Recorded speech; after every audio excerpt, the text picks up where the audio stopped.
ये है student learning platform और अगर आप फ्री में तुर्की जाना चाहते हो, वहाँ पे जाके पढ़ना चाहते हो, तो आप बिल्कुल सही जगह पे पहुँचे हो क्योंकि आज की इस वीडियो में मैं आपको बताने वाला हूँ तुर्की बुर्सलारी स्कॉलरशिप के बारे में, जो कि तुर्की की तरफ से फुली फंडेड स्कॉलरशिप हर साल दी जाती है इंटरनेशनल स्टूडेंट्स को, ताकि वो तुर्की में जाके फ्री में एजुकेशन हासिल कर सकें। कौन सी यूनिवर्सिटी से आपने आर्किटेक्चर पास की? वो म और मैं आपको दूसरे लोगों की तरह नहीं बताऊँगा कि भई ये तरीका है, यहाँ से जाके अप्लाई कर लो। मैं डायरेक्ट आपको अपनी एप्लीकेशन दिखाऊँगा क्योंकि मैं खुद इस स्कॉलरशिप में अप्लाई करने वाला हूँ। इसकी डेट्स हर साल जो है वो 10 जनवरी को ये स्टार्ट होती है और 20 फरवरी तक इसका टाइम होता है। चाहे आप इसमें बैचलर में अप्लाई करना चाह रहे हो, चाहे आप इसमें मास्टर में अप्लाई करना चाह रहे हो, चाहे पीएचडी के लिए अप्लाई करना चाह रहे हो, सारे के सारी हर एक स्टेज पे आप अप्लाई कर सकते हो। अगर आपने रिसेंटली इंटर किया है, तो आप बैचलर में अप्लाई कर सकते हो। अगर आपने बैचलर किया है मेरी तरह रिसेंटली, तो आप मास्टर में अप्लाई कर सकते हो। और अगर आपने मास्टर किया है रिसेंटली, तो आप पीएचडी में अप्लाई कर सकते हो और ये इसका प्रोसीजर सेम है, यानी कि हर साल ये 10 जनवरी को ओपन होती है और 20 फरवरी तक इसका टाइम होता है। मैंने अपनी जब बैचलर की डिग्री मेरी चल रही थी 2022 के अंदर इसमें अप्लाई किया था, तब मेरी बैचलर की डिग्री चल रही थी, तो वो नहीं हो पाया क्योंकि मुझे तब सही चीज़ों का पता नहीं था कि एप्लीकेशन किस तरह से देनी है, किस जगह पे कौन-सी चीज़, अब यानी कि अप्लाई का सही तरीका मालूम नहीं था। इस तरह से 2023 के अंदर भी किया, नहीं हो पाया, लेकिन अब बैचलर की डिग्री मेरी 2025 में कंप्लीट हो चुकी है पंजाब यूनिवर्सिटी से और अब मैं मास्टर के लिए अप्लाई कर रहा हूँ। अब सारी चीज़ें पता है, तो फिर आपको अपनी एप्लीकेशन दिखा के सारा कुछ बताऊँगा। हम आ चुके हैं इस वक़्त लैपटॉप की स्क्रीन पर और मैं यहाँ पे क्रोम ओपन करता हूँ और आपको बिल्कुल स्क्रैच से बताता हूँ कि किस तरह से आपने इसमें अप्लाई करना है। तो सबसे पहले आप यहाँ पे गूगल पे आओगे और ये मैंने ऑलरेडी सर्च किया है, ये चीज़ आपने सर्च करनी है। तुर्की बुर्सलारी स्कॉलरशिप 2026 अप्लाई ऑनलाइन। आपके पास जो पहली वेबसाइट आएगी इसी को आपने ओपन करना है, यहीं पे आपका सारा प्रोसीजर चलेगा। इस वेबसाइट को आप ओपन करोगे और आपने कुछ भी नहीं देखना, जस्ट ओनली ये लास्ट पे ऑप्शन आ रहा है एप्लीकेशन लॉगिन, यहाँ पे आपने क्लिक कर देना है। ये आपको एक नई टैब पे लेके चला जाएगा। यहाँ पर अब आपने अपनी, या तो पहले से ज़ाहिर सी बात है, अगर आपने नई आईडी बनाई तो आपको यहाँ पे रजिस्टर करना पड़ेगा, ठीक है। मैंने ऑलरेडी रजिस्टर किया तो ये मेरी ईमेल शो करा रहा है। तो फॉर अ सेक अगर आप रजिस्टर के ऊपर, यानी कि आपकी बिल्कुल आईडी नहीं बनी, तो मैं आपको चेक करवा देता हूँ। यहाँ पर आपने अपना नाम डालना है, ठीक है। सरनेम, जैसे मेरा नाम मोहम्मद तलहा है तो मैं यहाँ पे तलहा डालूँगा, ठीक है। सरनेम यहाँ पे मैं अपने वालिद का नाम डाल दें, ठीक है। यहाँ पे जेंडर सेलेक्ट करें, यहाँ पर आप जो है ना वो डेट ऑफ बर्थ, नेशनैलिटी अपनी सेलेक्ट करें, ईमेल, पासवर्ड डालें, ठीक है। सीक्रेट क्वेश्चन होता है कि जो आप डालते हो, इसलिए अगर आप अपना पासवर्ड भूल जाओ तो ये दोनों टिक करके यहाँ पे सेव भी करोगे तो आपकी जो ईमेल है वो यहाँ पर रजिस्टर हो जाएगी। उसके बाद दोबारा फिर आप, या चाहे इस वेबसाइट को खोल लेना और यहाँ पे क्लिक करना, लॉगिन वाला आ जाएगा, ठीक है। यहाँ उसके बाद वहीं से बैक आओगे तो ये लॉगिन वाला ऑप्शन है। तो अगर मैं अपनी ईमेल लॉगिन करूँ, ये नीचे शो मुझे करवा रहा है, मैं क्लिक करूँ, अपना पासवर्ड वो वाला जो यहाँ वहाँ पे लगाया था वो यहाँ पे लगाना है, ठीक है। ये ईमेल जो आपने रजिस्टर की वो लगा के जब आप लॉगिन करोगे तो ये आपकी आ जाएगी, खुल जाएगी ये सामने, ठीक है। अब ये सारे प्रोसीजर हैं। अब ये जो सारी लिस्ट आपको नज़र आ रही है ये सारी आपने फ़िल करनी है, ठीक है। और फिर उसके बाद ये जो होम पेज वाला है ना ऑप्शन, इसके ऊपर आना है, ठीक है, इसको करना है। अब ये मैं आपको लास्ट में बताता हूँ सारा कि किस तरह से अपने अप्लाई किस तरह से करना है, कौन से प्रोग्राम चूज़ करने हैं। पहले मैं आपको ये सारे सेक्शन बता दूँ। सबसे पहले ये देखो, जो पर्सनल इन्फॉर्मेशन है यहाँ पे आप अपनी पर्सनल इन्फॉर्मेशन दोगे, ठीक है। मैंने ऑलरेडी अपनी दी है तो मैं आपको जस्ट ओनली दिखा देता हूँ। एडिट वाले ऑप्शन पे क्लिक करके ये देखो किस तरह से डालने है अपना नेम। नेम मेरा मोहम्मद तलहा है, ठीक है, आईडी कार्ड पे, लेकिन यहाँ पे मैंने जस्ट ओनली तलहा लिखा है। सर नेम मैंने अपना तारक, क्योंकि ये जब मिला के ये ऊपर तुम्हें शो हो रहा है तलहा तारक मेरा नेम आएगा, ठीक है। उस तरह से जो पाकिस्तानी में मोहम्मद है वो वैसे ही फर्स्ट पे आता है, लेकिन ओरिजिनल जो नेम है आपका वो तलहा ही है। इस तरह से जेंडर मैंने सेलेक्ट कर दिया, अपना मार्शल स्टेटस, ठीक है, सर शादीशुदा हूँ या नहीं, इस तरह सारा। ये अपना आईडी कार्ड नंबर, ये आपको सारी डिटेल नज़र आ रही है। यहाँ पे अपनी पिक्चर अपलोड कर देनी है अपने आईडी कार्ड की। और अगर आपके पास किसी और मुल्क की सिटीजनशिप है, ठीक है, तो फिर आप इसको करोगे, अगर नहीं है तो फिर इसको ऐसे ही छोड़ देना आपने। नीचे आप आ जाओगे, आप अपना रिलीजन सेलेक्ट करोगे, ठीक है। इंडियन ऑफ इंडियन पाकिस्तान, ये मैंने, यानी कि एथनिसिटी हमारी है वो यहाँ पे चूज़ करनी है आपने, ठीक है। और यहाँ पे डिसेबिलिटी अगर आपकी कोई है तो वो आप यहाँ पे कर दो मेंशन, नहीं तो फिर इसको चूज़ कर देना आपने कि I don't have any disability, and then इसको आप सेव कर दोगे, ठीक है। ये आपकी पर्सनल इन्फॉर्मेशन हो जाएगी। जहाँ पर आपकी पिक्चर है आप यहाँ से इसको क्लिक करोगे, ठीक है। आपका तो बिल्कुल कोई नहीं आ रही होगी पिक्चर, तो आपने यहाँ पे पिक्चर अपनी अपलोड कर देनी है। सेकंड पे आप जब आओगे तो यहाँ पे आपको शो हो रहा है आपकी कॉन्टैक्ट इन्फॉर्मेशन, ठीक है। अब मैं अगर उसको एडिट करके आपको दिखाऊँ क्या क्या चीज़ें आपने यहाँ पे पुट करनी है, तो यहाँ पे आप अपने मुल्क का नाम, ठीक है, अपनी सिटी, अपना वो पोस्टल कोड और सारा अपना एड्रेस लिखोगे, ठीक है।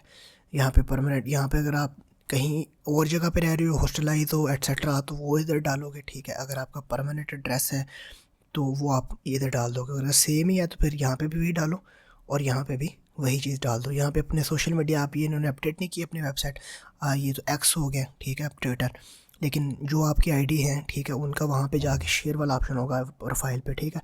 तो वो यहाँ पर आपने अपनी प्रोफाइल सारी ला के, यानी कि उनके जो लिंक हैं वो यहाँ पे पेस्ट कर देने हैं, तो आपकी प्रोफाइल यहाँ पे शो हो जाएगी।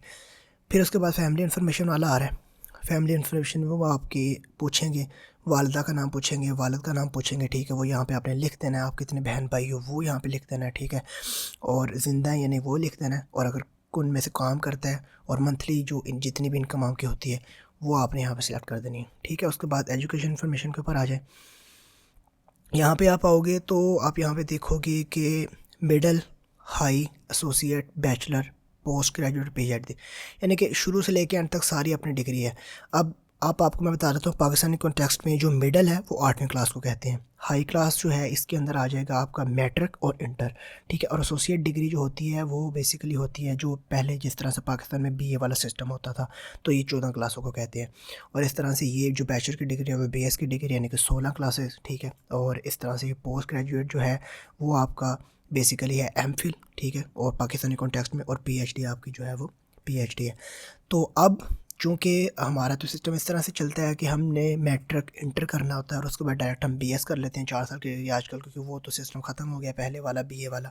तो अब आप क्या करोगे कि जो मिडल है उसमें आप अपनी मैट्रिक की इन्फॉर्मेशन पुट कर दोगे इस वाले बॉक्स में, ठीक है। हाई स्कूल में आप अपनी इंटर वाली पुट कर दोगे, ठीक है, इसको आप खाली छोड़ोगे, और यहाँ पे आप अपनी बैचलर वाली जो इन्फॉर्मेशन है वो पुट कर दोगे। और अगर आप अप्लाई कर रहे हो मास्टर के लिए, और अगर आप बैचलर के लिए अप्लाई कर रहे हो तो फिर आप क्या करोगे कि यहाँ पर आप अपनी मैट्रिक की, और यानी कि मिडिल वाले में अपनी मैट्रिक की, और ये जो हाई स्कूल है यहाँ पे आप अपनी इंटर की इन्फॉर्मेशन पुट करोगे और इसको खाली छोड़ दोगे, ठीक है, चूँकि आप बैचलर में अप्लाई कर रहे हो इसलिए, ठीक है। मैं आपको ये दिखा भी देता हूँ इसको किस तरह से आपने करना है।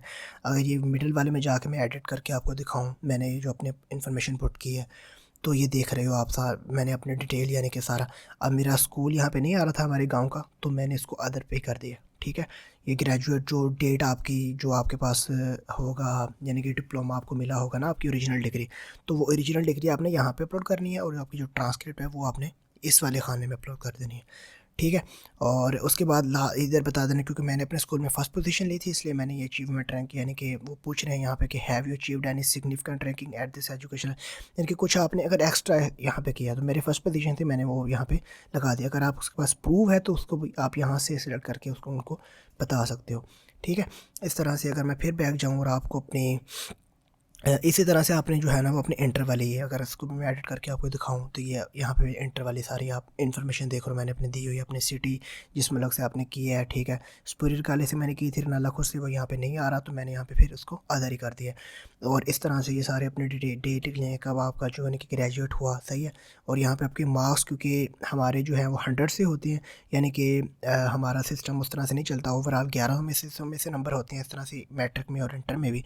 तो यहाँ पे हम क्या करेंगे, परसेंटेज सेट करेंगे, इनके 100 यहाँ पे सिलेक्ट करके, ठीक है। और उस लिहाज से जितनी आपकी परसेंटेज मार्क्स की बनी होगी वो आप यहाँ पे दोनों पे लिख दोगे। 93% मेरे बन रहे थे मार्क्स इंटर में, तो मैंने वो लगा दिया यहाँ पे अपना डिप्लोमा यानी कि ओरिजिनल डिग्री, और यहाँ पे ट्रांसक्रिप्ट से हमारा जो आपको अपने जो कॉलेज है वहाँ से जो मिलती है वो, और ओरिजिनल डिग्री जो आप बोर्ड में अप्लाई करके मंगवाते हो, वो दोनों आपने यहाँ पे नेसेसरी करना है, ठीक है। और यहाँ पे अगर एक्स्ट्रा कोई चीज़ है तो वो यहाँ पे अपलोड कर देनी है। अगर मैं फिर बैक जाऊँ और आपको जाके अपनी जो बैचलर की डिग्री है उसके बारे में यानी कि उसकी इन्फॉर्मेशन आपको दिखाऊं, तो ये थोड़ी सी लोडिंग ले रहा है। आई थिंक उसको इंटरनेट का इशू आ रहा है, या फिर वेबसाइट बाज़ दफ़ा ये अगर आप यहाँ से बैक जाते हो तो इसी तरह से ये फॉल्ट दिखाना शुरू कर देती है। तो मैं इसको थोड़ा सा एक दफ़ा रिफ़्रेश कर लेता हूँ, हो सकता है ये आ गया। अच्छा, ये अगर मैं आपको बैचलर की डिग्री अब यहाँ पे दिखाऊँ, ये बैचलर वाला बॉक्स है, ठीक है। तो ये यहाँ पे आप देख लो, मैंने इसी तरह से अब यहाँ पे यूनिवर्सिटी ऑफ द पंजाब आ रही थी तो मैंने वो सेलेक्ट किया है। और यहाँ पे आपकी फैकल्टी इस्लामिक स्टडीज़ डिपार्टमेंट में आप भी वो सारे डिपार्टमेंट आपको और आपकी फैकल्टी को इधर दिखाएगा, जो भी यूनिवर्सिटी आप यहाँ पे चूज़ करोगे। ठीक है, मैं ग्रेजुएट हो गया हूँ, यहाँ पे अपने CGPA के लिहाज से अपनी वो दिखा दो, यहाँ पे अपना डिप्लोमा ओरिजिनल डिग्री और यहाँ पे ट्रांसक्रिप्ट जो आपको डिपार्टमेंट से मिलती है वो अपने यहाँ पे अपलोड कर देनी है। और यहाँ पे अगर आपने कोई एक्स्ट्रा वो किया है, तो अगर हम उससे अगले में जाएँ, लैंग्वेज वाले डिटेल में जाएँ, ठीक है, तो यहाँ पे आपकी जो सबसे पहले आप नेटिव लैंग्वेज आपको बताओगे, तो हमारी उर्दू है तो उर्दू सेलेक्ट कर देंगे।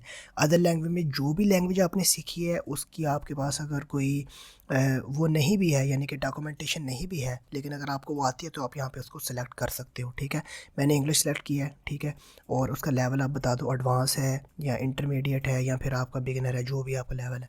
और अगर आपका सर्टिफिकेट है आपके पास तो उसको चूज़ कर दो, नहीं है तो ऐसे भी सेव करोगे तो उसका आपका ये ऐसे भी सेव हो जाएगा। ठीक है, तो जितनी भी लैंग्वेज आपके पास, अगर आपके पास पड़ी है कोई इंटरनेशनल डॉक्यूमेंटेशन, तो वो आपने वहाँ पे उस बॉक्स पे अपलोड कर देनी है। जिस तरह से अगर मैं आपको दिखाऊँ रिफ़्रेश करके दोबारा, यानी कि अगर आपके पास आइल्स या टोफल या इस तरह की कोई भी चीज़ पड़ी हुई है, तो वो आप यहाँ पे जब इसको ओके करोगे तो वो आपसे पूछेगा, तो यहाँ से आप उसको सिलेक्ट करके उसको बता सकते हो एग्ज़ाम के कौन सा आपने एग्ज़ाम दिया और उसके कितने कितने आपके मार्क्स हैं। मेरे पास क्योंकि वो कोई इस तरह का नहीं है तो मैं उसको नहीं कर रहा।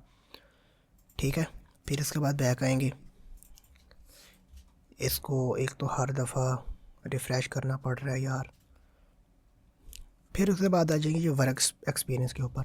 तो जो वर्क एक्सपीरियंस है मेरा, फ़िलहाल मैंने कोई जॉब शॉप नहीं की, कोई भी अभी इदारा नहीं किया, तो मैंने इसको नहीं किया। अगर आपके पास कोई है तो यहाँ पे इसको डन करके अपने डिपार्टमेंट का, कंपनी का नेम और वो सारा यहाँ से यहाँ ऐड के ऑप्शन से आप इस पर ऐड कर सकते हो। ठीक है, और यहाँ पे अपनी CV अगर आपके पास पड़ी है, मैं कहूँगा कि CV आप लाजमी अपनी अपलोड करो, क्योंकि एक अच्छा इम्पैक्ट डालती है। अगर आप अपलोड नहीं भी करोगे तो कोई मसला तो नहीं है, लेकिन आपको आई थिंक सो कर देनी चाहिए। जितनी अच्छी CV आप बना के यहाँ पे अपलोड करोगे उतना ही अच्छा आपका जो है वो इसके एक इम्प्रेशन पड़ेगा। उसके बाद नीचे अगर आ जाए हम एकेडमिक क्वालिफ़िकेशन के ऊपर, तो यहाँ पे आप देखोगे कि अब ये इसको ज़रा थोड़ा सा आप समझ लो एकेडमिक क्वालिफ़िकेशन है क्या। ये बेसिकली ये नीचे खुद भी बता रहा है कि जो कुछ यूनिवर्सिटियां हैं वो इंटरनेशनल प्रोग्राम्स के लिए कुछ टेस्ट वगैरह लेती हैं। उसने नाम भी बताए हैं, GMT, SAT और ALS। ये ALES तुर्की के अंदर होता है टेस्ट। तो ये अगर आपके पास टेस्ट है, ठीक है, तो फिर आप वहाँ पे इसको ऐड कर दो। मोस्टली हमारे पास नहीं होता, जो हम आम कॉमन यूनिवर्सिटी में, यानी कि जो ह्यूमैनिटीज़ हैं या आर्ट्स वाले अप्लाई करते हैं उनके पास नहीं होता। साइंस वालों के पास, ये जो मेडिकल करते हैं या इंजीनियरिंग करते हैं, उन्होंने कोई टेस्ट दिया होता है इस तरह का। ठीक है, SAT का आई थिंक सो, तो वो यहाँ पे कर सकते हैं अगर आपके पास उसकी डॉक्यूमेंटेशन है। नहीं है तो खाली छोड़ दो, कोई मसला नहीं है इसका कोई भी। उसके बाद आता है सोशल एक्टिविटीज़। अब ये देखो, ये अ, अगर आप नहीं भी करोगे इस खाने को, तो आपको कोई एप्लीकेशन के ऊपर फ़र्क नहीं पड़ेगा। हाँ, अलबत्ता अगर आप इसको फ़िल करोगे तो ये चीज़ आपकी प्रोफाइल को बहुत ज़्यादा मजबूत बना सकती है, और इतने ज़्यादा मजबूत बना सकती है कि यानी कि आपके चांसेस बहुत ज़्यादा बढ़ सकते हैं स्कॉलरशिप में गेन करने के लिए, क्योंकि यही चीज़ें ज़्यादा इम्पैक्ट डालती हैं। मैंने आपको ऊपर वर्क एक्सपीरियंस में CV का बताया था। ठीक है, आप अपनी CV अपलोड करो। सोशल एक्टिविटीज़ जितनी भी आपका, मेरे पास अब मैंने डिग्री यूनिवर्सिटी के दौरान जो कुछ भी, सबसे पहले मैंने अपने इंग्लिश लैंग्वेज प्रोफिशिएंसी लेटर यहाँ पे ऐड किया हुआ है। ठीक है, स्पोकन लैंग्वेज मैंने कोर्स के अपने कोई भी किसी तरह का कोई आपने कोई कोर्स किया है, कोई ऑनलाइन कोर्स किया आपने, कोई देखो इस तरह से मैंने वर्कशॉप अपनी ऐड की हैं, कुछ सर्टिफिकेट अगर आपके पास कोई पड़े हैं, ठीक है, कहीं से आपको कोई अवार्ड वगैरह मिला है, ठीक है, आपने कोई सीरतुन्नबी क्विज़ या कोई इस तरह का कोई भी कंपटीशन, कोई भी कोई चीज़ आपने कोई ज्वाइन किया, आप सारी इन्फॉर्मेशन यहाँ पे देखो ऐड के ऑप्शन पे क्लिक करोगे, अवार्ड आ रहा है, प्रोजेक्ट आ रहा है, सर्टिफिकेट आ रहा है, स्कॉलरशिप आ रहा है, 4 ऑप्शन आ रहे हैं। अब मुझे PIF की, यानी कि PEF की 2017 में स्कॉलरशिप मिली थी जब मैं मिडिल में था, तो मैंने उसकी डिटेल यहाँ पे ऐड की हुई है। ठीक है, इस तरह से मुझे जो कोई अवार्ड मिले, जैसे अब मुझे इस्लामी जमीयत तलबा की तरफ से यूनिवर्सिटी में अवार्ड मिला था ब्रिलियंट एकेडमिक परफॉर्मेंस वाला, मैंने वो भी यहाँ पे ऐड कर दिया। मेरा उसके यानी कि मेरे पास उसका सर्टिफिकेट पड़ा हुआ था।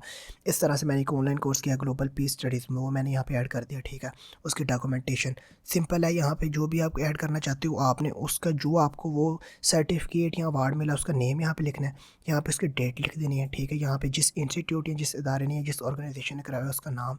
ठीक है, यहाँ पे आप उसका यानी कि इस फील्ड लिख दो, यानी किस फील्ड में आपको मिला, और यहाँ पे आपने उसकी जो आपका सर्टिफिकेट है वो अपलोड कर देना। और थोड़ी डिस्क्रिप्शन अगर है तो आप लिख दो, मेक श्योर करो कि डिस्क्रिप्शन थोड़ी सी लिख दो कि भाई ये इस फ़लाँ मौके पे फ़लाँ मुझे ये चीज़ मिली थी। इस तरह से वॉलंटरी अगर आपने कोई काम किया है, मैंने 3 ऑर्गेनाइजेशन में काम किया था, आप देख सकते हो मैंने ऐड किया है, इस्लामी जमीयत तलबा ऐड किया हुआ है। ठीक है, इस तरह से the enlightenment club, university of the Punjab, इस पे भी मैं 1 साल रहा, ठीक है। इस तरह से मैंने सारा वो ऐड किया है। टूवर्ड्स स्पोर्ट कमेटी हमारी शेख इस्लामिक सेंटर की बनती थी, ठीक है, तो मैंने उसमें भी काम किया, तो मैंने वो भी यहाँ पे, इसकी कोई डॉक्यूमेंटेशन वो नहीं मांगते, यानी कि अगर आपका सर्टिफिकेट आपके पास नहीं भी पड़ा तो काम चल जाएगा। जस्ट ओनली आपने मेंशन करना है आपका क्या यानी कि स्टेटस था, मैं मेंबर था, तो उसका नाम लिखना है और डिस्क्रिप्शन लिख देनी है। यहाँ पे सर्टिफिकेट के बगैर भी आपने कोई किया है, तो मैं ये आपको कहूँगा कि ये मेक श्योर करो ये सारी चीज़ें ऐड कर दो। इसका बहुत ही अच्छा यानी कि तासर जाता है और वो आपके चांसेस इंटरव्यू के लिए बहुत ज़्यादा बढ़ जाते हैं, ठीक है। और लास्ट पे एक आखिरी सेक्शन है तुर्की एक्सपीरियंस, यानी कि पहले आप तुर्की में गए हो, कभी पूछ रहे हैं आपसे तो बता दो भी नहीं गए, ठीक है। आपका कोई रिलेटिव यहाँ पे है तो वो सारा आप बता देना आपने, ठीक है। और आपको से पूछेंगे भी आपको कहाँ से पता चला, ये देखें मैं पे करके अगर आपको चेक करवाऊँ तो आप देख रहे हो कि वो पूछ रहा है आपके कोई रिलेटिव है, आपको कहाँ से पता चला, क्योंकि हमारे प्रोफेसर ने हमें स्कॉलरशिप के बारे में 2022 में बताया था, तो मैंने वो यहाँ पे सेलेक्ट कर दिया स्कूल और यूनिवर्सिटी, ठीक है। और वो सारा आप करके और उसके बाद माई एप्लीकेशन पे आ जाओ, तो मैं आपको दिखाता हूँ। ये देखो 2022 के अंदर मेरी सबसे पहली एप्लीकेशन बैचलर डिग्री के लिए मैंने की थी, लेकिन रिज़ल्ट क्या आ रहा है, नो स्कॉलरशिप ऑफ़र। 2023 के अंदर मैंने किया, रिज़ल्ट क्या आ रहा है, नो स्कॉलरशिप ऑफ़र, ठीक है। मैंने बैचलर के लिए इन दोनों में किया, ठीक है। बट नाउ मैंने अपनी बैचलर की डिग्री यहाँ पर एजुकेशन वाली इन्फॉर्मेशन में ऐड कर दी है, और अब आप आते हैं होम पेज पे, लास्ट पेज, और ये सबसे इम्पोर्टेंट है, ठीक है, कि आपने अप्लाई कैसे करना है, क्योंकि यहाँ पे एक टेक्निकल चीज़ मैं आपको समझाने लगा हूँ। देखो एसोसिएट डिग्री में आप तब कर सकते हो अगर आपने इंटर किया है, तो इसमें भी आप कर सकते हो, लेकिन मोस्टली हम या बैचलर में करते हैं या मास्टर में करते हैं या पीएचडी में करते हैं। तो अब ये अगर आप देखोगे तो बैचलर में भी ये 2 तरह के शो करवा रहा है, अंडर ग्रेजुएट स्कॉलरशिप और फाइन आर्ट्स। मास्टर में भी देखोगे तो देखो graduate scholarship and fine arts, and PhD में भी देखोगे तो दो graduate scholarship and fine arts. अब इन दोनों में फ़र्क क्या है, ये बैचलर मास्टर और पीएचडी में सेम आ रहा है। ये जो है ग्रेजुएट स्कॉलरशिप, इसमें या मास्टर के अंदर आप देखोगे ग्रेजुएट स्कॉलरशिप, या बैचलर के अंदर देखोगे अंडर ग्रेजुएट स्कॉलरशिप। ये वो कॉमन यानी कि प्रोग्राम है जिनमें हम आमतौर पर यूनिवर्सिटी में अप्लाई करते हैं। इसमें मेडिकल के शोबे भी आ जाएंगे, इंजीनियरिंग के भी आ जाएंगे, साइंस के भी आ जाएंगे, ठीक है। इस तरह से आर्ट्स के भी आ जाएंगे, ह्यूमैनिटीज़, सोशल साइंसेज, वो सारे इसके अंदर आएंगे। जिस तरह से हम कॉमन अपनी यूनिवर्सिटी में पढ़ते हैं वहाँ पे अप्लाई करते हैं, वो सारा ये अगर आप वहाँ पे करना चाह रहे हो तो आप इसमें अप्लाई करोगे, ठीक है। चाहे आप बैचलर के लिए कर रहे हो, मास्टर के लिए कर रहे हो या पीएचडी के लिए कर रहे हो। और अगर आप करना चाह रहे हो म्यूज़िक इंडस्ट्री में, ठीक है, इस तरह से साउंड डिज़ाइनिंग हो गया या म्यूज़िक वाला हो गया, या फिर इस तरह से अपना ये जो ग्राफिक डिज़ाइनिंग है, वीडियो एडिटिंग है, इस तरह के कोई आर्ट्स का काम यानी कि आर्टिस्टिक बेस काम करना चाहती हो, उसमें अप्लाई करना चाहते हो, तो फिर आप इसमें अप्लाई करोगे, यानी कि फ़ाइन आर्ट्स वाले में, चाहे बैचलर के लिए हो, मास्टर के लिए हो या फिर पीएचडी। लेकिन इसके लिए मेक श्योर करो कि अगर आप मास्टर में फॉर एग्जांपल कर रहे हो फ़ाइन आर्ट्स में, तो आपकी जो प्रीवियस बैचलर डिग्री है वो इसके साथ मैच कर रही हो, वो भी किसी आर्ट के सब्जेक्ट में हो, ठीक है। तो ये उनके लिए है। तो हम जैसे जो मोस्ट ऑफ द पीपल हैं जो आम यूनिवर्सिटी में पढ़ते हैं, तो उनके लिए ये पहले वाला ही होता है, ठीक है। तो ये मैं अपना मास्टर में ग्रेजुएट में ही करूँगा अप्लाई, ठीक है, इस वाले से मैं अप्लाई करूँगा। तो ये सारा मैंने आपको प्रोसीजर बता दिया है, ठीक है, कि किस तरह से आपने इसमें अप्लाई करना। और ये हर साल 10 जनवरी को शुरू होती है और 20 फरवरी तक इसका टाइम होता है। ये देखो टाइम लिखा हुआ है, 9 जनवरी से स्टार्ट हो रही है और 20 फरवरी, और हर साल सेम है, ठीक है, हर साल ये यानी कि होता है। तो ये बड़ी अच्छी अपॉर्चुनिटी है, आप इसको वेल करो, ठीक है। फ्री में अप्लाई हो रहा है तो फिर अप्लाई कर दिया करो, जिस जगह में भी फ्री में मिल रहा हो वहाँ पे आप अप्लाई कर दो, ठीक है। कोई पता नहीं होता, किस्मत का किसी वक्त भी वो साथ दे देती है। तो आज के लिए इतना ही। तो उम्मीद करता हूँ ये वीडियो आपको पसंद आई होगी। मिलते हैं अगली वीडियो में, तब तक के अपना ख्याल रखिए। अल्लाह हाफ़िज़।